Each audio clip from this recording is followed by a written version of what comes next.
মাছ মাংস দিয়ে সবজি খেতে খেতে যখন অভুক্তি চলে আসবে তখনই এইভাবে নিরামিষ পাঁচমিশালি সবজি রান্না করে নিব।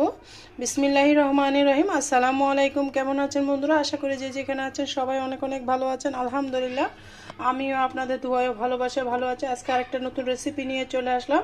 সম্পূর্ণ নিরামিষ রেসিপি রান্না করব অনেকগুলো সবজি দিয়ে, পাঁচমিশালি সবজি নিয়ে। আশা করি রেসিপিটা আপনাদের কাছে ভীষণ ভীষণ ভালো লাগবে। আমি এখানে পাঁচমিশালি সবজির মধ্যে নিয়ে নিয়েছি কাঁকরোল, নিয়ে নিয়েছি, তারপর নিয়ে নিয়েছি গাজর, তারপর নিয়ে নিয়েছি আলু কিউব কিউব করে কেটে নিয়েছি, তারপর নিয়ে নিয়েছি বরবটি, তারপর নিয়েছি শসা। আর সম্পূর্ণ নিরামিষ রান্না করব, মসুরের ডাল দিয়ে রান্না করব। এই রেসিপিটা দেখতে চাইলে আমার পুরো ভিডিও জুড়ে থাকতে হবে বন্ধুরা। আর আমার চ্যানেলে যারা নতুন এসেছেন অবশ্যই চ্যানেলটিকে সাবস্ক্রাইব করে পাশে থাকবেন, বেল আইকনটা অন করে দিবেন যেন আমি ভিডিও দেওয়ার সাথে সাথে নোটিফিকেশনটা অন হয়ে যায়। চলুন বন্ধুরা, এই পর্যায়ে আমি রান্নার প্রসেসে চলে যাই। সবজিগুলো কিন্তু দেখাই না, অফ ক্যামেরা আমি সমস্ত সবজিগুলো ভালো করে কেটে ধুয়ে নিয়ে আসছি। খুব সুন্দর করে একদম ফ্রেশ সবজি নিয়ে আসছে। পাঁচমিশালি সবজি কিন্তু মাঝে মধ্যে কিন্তু একঘেয়েমি একরকম সবজি খেতে ভালো লাগে না, এরকম সবগুলো একসাথে মিক্স করে রান্না করলে কিন্তু ভীষণ ভালো লাগে। কার কার এইভাবে সবজি মিক্স সবজি খেতে পছন্দ অবশ্যই আমাকে কমেন্টসে বলে যাবেন। আমার তো ভীষণ ভালো লাগে, তাই আজকে আপনাদের মাঝে এই রেসিপিটা শেয়ার করে দিলাম। আশা করি আপনাদের কাছে ভালো লাগবে। দেখুন বন্ধুরা, এখানে আমি পরিমাণ মতো তেল দিয়ে দিয়েছি। এখানে আমি হাফ কাপ তেল দিয়েছি, হাফ কাপ থেকেও বেশি দিয়েছি, আপনারা আপনাদের পছন্দ মতো দিয়ে দিবেন। এবার দিয়ে দিব রসুন কুচি। রসুন কুচি দিয়ে দিলাম। এরপর যে রসুনগুলোকে আমি একটু ব্রাউন কালার করে ভেজে নিব যাতে একটু ভালো ফ্লেভার আসে বন্ধুরা। পেঁয়াজটাকে পরে দিব, রসুনটা একটু ভাজা ভাজা হয়ে আসলে তারপর আমি পেঁয়াজটা অ্যাড করব। আর বন্ধুরা, আমার ভিডিওটা এখনো পর্যন্ত যারা দেখতেছেন একটা লাইক দিতে ভুলে গিয়েছেন, প্রিয় অপুরা ভাইয়েরা অবশ্যই একটা লাইক দিয়ে আমার সাথে থাকার অনুরোধ রইল। আপনাদের সুন্দর সুন্দর কমেন্টস আমার অনেক ভালো লাগে পড়তে। আপনাদের ভালোবাসা এত দূরে এগিয়ে যাচ্ছে, ইনশাআল্লাহ সামনের দিকে আরও এগিয়ে যাব আপনাদের ভালোবাসায়। আমাকে সবাই সাপোর্ট করবেন, আমিও সবাইকে সাপোর্ট করব। এই ইউটিউবের মধ্যে কিন্তু একা একা কখনো সামনের দিকে এগানো সম্ভব না, সবার ভালোবাসা ছাড়া। বন্ধুরা, আমি রান্নাটা করে নিচ্ছি, আপনাদের কাছে নিশ্চয়ই ভালো লাগবে। যদি উপকার আসে ভিডিওটা আপনাদের বন্ধুদের মাঝে শেয়ার করে দিবেন। দেখুন আমার পেঁয়াজটা রসুনটা ভাজা ভাজা হয়ে গিয়েছে। এই পর্যায়ে আমি পেঁয়াজটা অ্যাড করে দিব বন্ধুরা। এই পর্যায়ে দিয়ে দিলাম পেঁয়াজ। পেঁয়াজটা একটু মোটা মোটা করে কেটেছি আমি, যেহেতু পাঁচমিশালি সবজি রান্না করতেছি সেই জন্য পেঁয়াজটাকে একটু মোটা মোটা করে কেটেছি আমি। শুধু যেন পেঁয়াজের গন্ধটা চলে যায় সেই পর্যন্ত আমি পেঁয়াজটা ভেজে নেব। আমি এখানে 2টা পেঁয়াজ দিয়েছি মিডিয়াম সাইজের, আপনারা চাইলে আরও বাড়িয়ে কমিয়ে দিতে পারেন। এবার যে আমি এটাকে যতক্ষণ পর্যন্ত হালকা শুধু কাঁচা গন্ধটা যেন চলে যায় সেই পর্যন্ত আমি পেঁয়াজটা ভাজি করব। তারপর আমি সমস্ত শুকনো মশলাগুলো অ্যাড করে দেবো বন্ধুরা। আপনারা দেখতে থাকুন, আশা করি আপনাদের কাছে আমার ভিডিওটা ভালো লাগবে। এই পর্যায়ে আমি দিয়ে দিলাম হলুদের গুঁড়া, দিয়ে দিলাম 1.5 চামচ মতো হলুদের গুঁড়া। তারপর দিয়ে দিব মরিচের গুঁড়াটা আমি কম দিব, কারণ আমি এখানে কাঁচা মরিচ দিব বেশি করে, সেই জন্য মরিচের গুঁড়াটা 1 চামচ থেকেও কম দিয়েছি। এই পর্যায়ে হালকা একটু পানি দিয়ে দিব মশলাটা কষানোর জন্য। আমি রান্নার শেষে একটা মশলা অ্যাড করব, সেই পর্যন্ত আপনারা দেখতে থাকুন, ভালো লাগবে। এখানে আমি কোনো মশলা অ্যাড করব না, আপনাদের কাছে আশা করি ভিডিওটা ভালো লাগবে। এই পর্যায়ে আমি স্বাদ মতো লবণ দিয়ে দিলাম। টেস্টটা হচ্ছে আপনাদের মতো, লবণের পরিমাপ বললে কিন্তু অনেক নতুন আপুরা ভুল হয়ে যাবে, সেই জন্য আপনারা স্বাদ মতো অবশ্যই লবণটা ব্যবহার করবেন। রান্না বান্না তো সবাই পারে, আমাদের প্রিয় আপুরা, নতুন আপুরা, ব্যাচেলার আপুরা যাদের নতুন সংসার, অনেকজনের রান্না বান্না পারে না, তাদের জন্য আমাদের এই রান্নাগুলো শেয়ার করে আশা করি আপনাদের কাজে আসবে। আমি মশলাগুলোকে ভালো মতো কষিয়ে নিচ্ছি বন্ধুরা। দেখুন আমার মশলাটা কষানো হয়ে গিয়েছে, একদম তেল উঠে গিয়েছে, পানিটা শুকিয়ে গিয়েছে, তেলটা উঠে গিয়েছে। এ পর্যায়ে আমি যেগুলো একটু শক্ত টাইপের সবজি সেগুলো আগে দিয়ে একটু কষিয়ে নিব যেন তাড়াতাড়ি সিদ্ধ হয়ে যায়, সেই জন্য বন্ধুরা।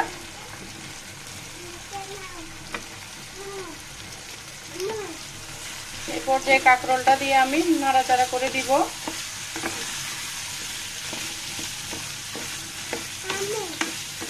তারপর আমি দিয়ে দিব আলুটা অ্যাড করে দেবো। আলুটা একটু সিদ্ধ হতে সময় লাগে, সেই জন্য আমি একটা বড় সাইজের আলু দিয়েছি, আপনারা চাইলে কম বেশি দিতে পারবেন। এখানে আমি 1 পোয়া থেকে 200 ml থেকে বেশি কাঁকরোল নিয়ে নিয়েছি, বরবটি নিয়েছি 4-5টা, বড় বড় লম্বা লম্বা বরবটি নিয়েছি। এই পর্যায়ে আমি অ্যাড করে দেবো মসুরের ডালটা।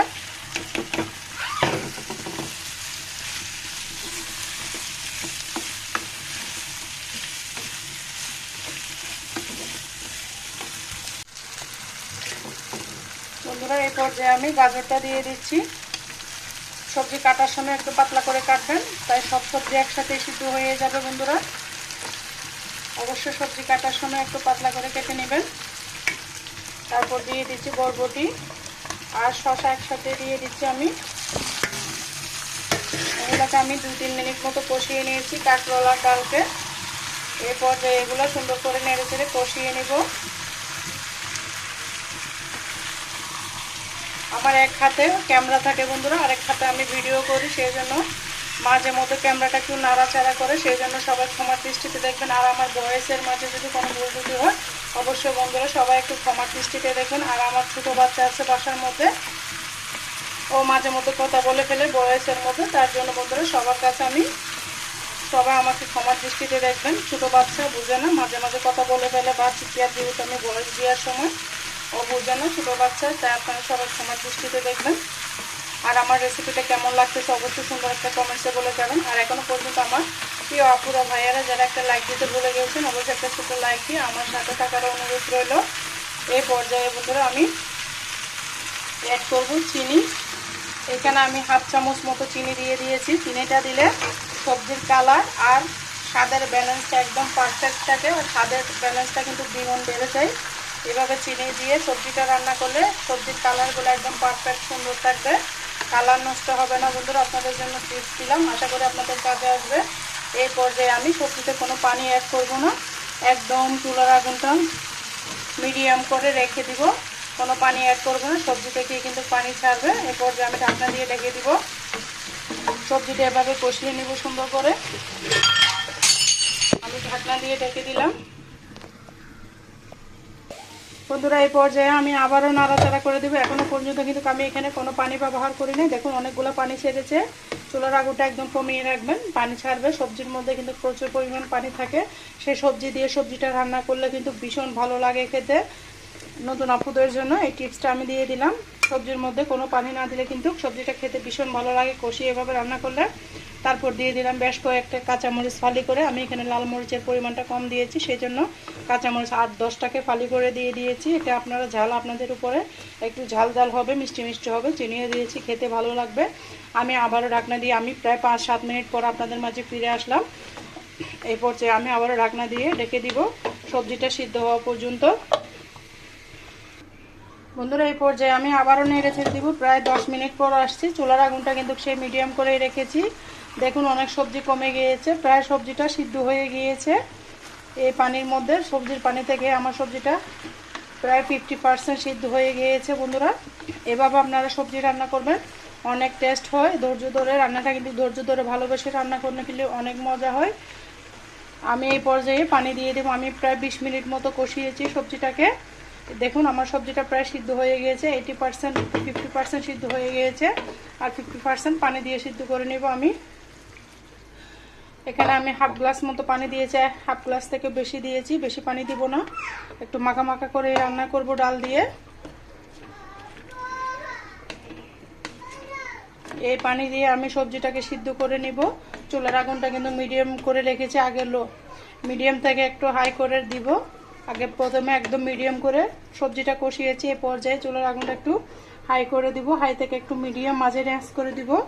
তখন সবজিটা সুন্দর, খুব সুন্দর একটা মাশাআল্লাহ আলহামদুলিল্লাহ খুব সুন্দর একটা কালার এসেছে। আপনারা এইভাবে রান্না করবেন, দেখবেন খুব মজা লাগবে। আর মাছ মাংস রাখবেন, এইভাবে সবজি দিয়ে ভাত খাওয়া যাবে।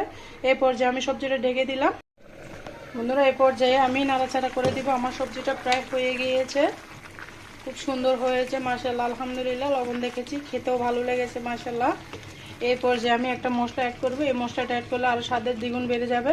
দেখুন দিয়ে দেবো এখানে ম্যাজিক মশলা। ম্যাজিক মশলাটা দিলে এরকম নিরামিষ সবজিটা কিন্তু ভীষণ ভালো লাগে খেতে। আপনারা পছন্দ হলে দিবেন, আমি বলবো দেওয়ার জন্য।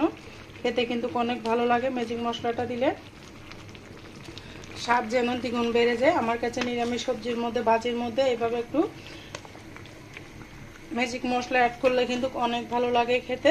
দেখুন আমার সবজিটা হয়ে গিয়েছে, ডালটা এমনি গোটা গোটা আছে কিন্তু সিদ্ধ হয়ে গেছে। আর একটু সিদ্ধ হলে আমি আর 5 মিনিট রান্না করে নেব। চুলার আগুনটা কিন্তু মিডিয়াম করেই রেখেছি।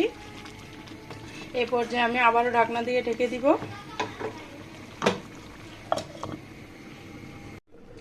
দেখুন বন্ধুরা এই পর্যায়ে আমার রান্নাটা একদম পারফেক্ট ভাবে হয়ে গিয়েছে, ডালটা গলে গিয়েছে। এভাবে মাখা মাখা করে ঝোল দিয়ে সবজি রান্না করলে পাঁচমেশালি আপনার ভাতের সাথে আর কিছুই লাগবে না বন্ধুরা। এরপর যে আমি দিয়ে দেবো ধনেপাতা। ধনেপাতাটা দিলে সবজির টেস্টটা বেড়ে যায় বন্ধুরা। আর আমার সাথে এতক্ষণ পর্যন্ত যারা রয়েছেন সবাইকে অসংখ্য ধন্যবাদ, অনেক অনেক ভালোবাসা। আর বন্ধুরা আপনাদের ভালোবাসা এত দূর এসেছি, এই ভিডিওটা যদি কোনো অংশ ভালো লাগে তাহলে আপনাদের বন্ধুদের মাঝে আমার ভিডিওটা শেয়ার করে দিবেন, আমার রেসিপিটা শেয়ার করে দিবেন। আপনার কাজে আসবে, আপনাদের বন্ধুদের কাজে আসবে, আশা করি ভালো লাগবে। আমি পরিবেশন করে দেখিয়ে দিচ্ছি আপনাদেরকে আমার সবজি রান্নাটা কেমন হয়েছে। চুলাটা বন্ধ করে দিয়েছি আমি। দেখুন বন্ধুরা আমার সবজির কালারটা কেমন হয়েছে, মাশাআল্লাহ আলহামদুলিল্লাহ অনেক অনেক লোভনীয় হয়েছে। আপনারা এইভাবে বাসায় ট্রাই করবেন। আর আমার রেসিপিটা কেমন হয়েছে ছোট্ট একটা কমেন্টের মাধ্যমে আমাকে জানাবেন বন্ধুরা। অনেক কষ্ট করে ভিডিও করি, আপনারা একটা লাইক দিতে চান না, প্লিজ প্লিজ বন্ধুরা একটা লাইক দিবেন, আমাকে সামনের দিকে এগিয়ে যেতে সাহায্য করবেন। আর আজকের মতো এখানেই বিদায় নিচ্ছি। আমার রেসিপিটা কেমন হয়েছে অবশ্যই বলে যাবেন। এতক্ষণ পর্যন্ত আমার ভিডিও জুড়ে যারা এতক্ষণ পর্যন্ত ছিলেন সবাইকে অসংখ্য অসংখ্য ধন্যবাদ, অনেক অনেক ভালোবাসা। সবার জন্য শুভকামনা, দোয়া রইল। আল্লাহ হাফেজ, আসসালামু আলাইকুম।